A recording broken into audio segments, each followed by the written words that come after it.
एक छोटे से गांव में बूढ़े आदमी अकेला रहता था। उसने बहुत सारे कद्दू की खेती की।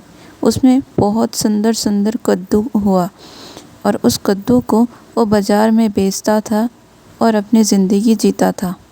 जब बूढ़े आदमी कद्दू को लेकर बाज़ार जाता था तब कद्दू की खेती से एक खूबसूरत लड़की बाहर निकलता था और वो उस खेती से बाहर निकल के बूढ़े आदमी के सारे काम करके उसके लिए खाना बनाता, सब कुछ करके फिर से वो कद्दू के अंदर आके रहता था। इनकी तरह आज भी बूढ़े आदमी बाज़ार जाने के बाद लड़की उसके घर में आई और वो सारे काम करने लगी। सारे काम खत्म हो गया, अभी मैं जल्दी जल्दी जाती हूँ। वो बुढ़ा आता ही होगा, उससे नहीं तो पता चल जाएंगे मेरे बारे में। मैं जल्दी से चली जाती हूँ। मेरा सारा काम कौन करता है, पता नहीं वो कौन भला इंसान होगा जो मेरा इस तरह मदद करता है। उसका भगवान भला करे। हर रोज़ की तरह आज भी उसने सारा काम कर लिया।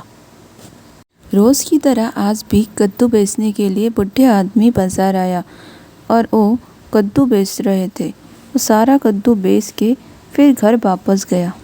बूढ़े आदमी बाज़ार में कद्दू बेच के घर आते हैं। वो घर आने के बाद देखता है उसकी खेती पूरी तरह बर्बाद हो चुका था। किसी ने उसकी पूरी खेती को बर्बाद कर दिया। वो अपनी खेती का ये हाल देखकर बिल्कुल परेशान हो गया था। वो इतना परेशान हो गया था कि वो रोने लग गया। उसकी खेती में एक भी कद्दू अच्छे से नहीं था, सब कुछ बर्बाद कर दिया था किसी ने।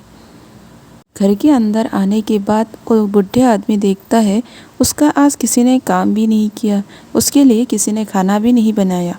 वो परेशान हो गया। वो कौन था जो उसके लिए इतना करता था, आज क्यों नहीं किया।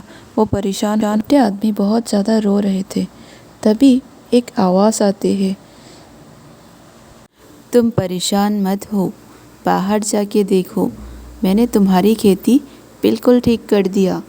अब तुम्हें परेशान होने की कोई ज़रूरत नहीं है। तुम्हारी कद्दू की खेती अब बिल्कुल भरा हुआ है। बूढ़े आदमी उसकी बात सुनकर बाहर जाते हैं और देखते हैं उसकी खेत पूरी तरह ठीक हो चुका है। वो जादुई लड़की ने उसकी खेत पूरी तरह ठीक कर दिया।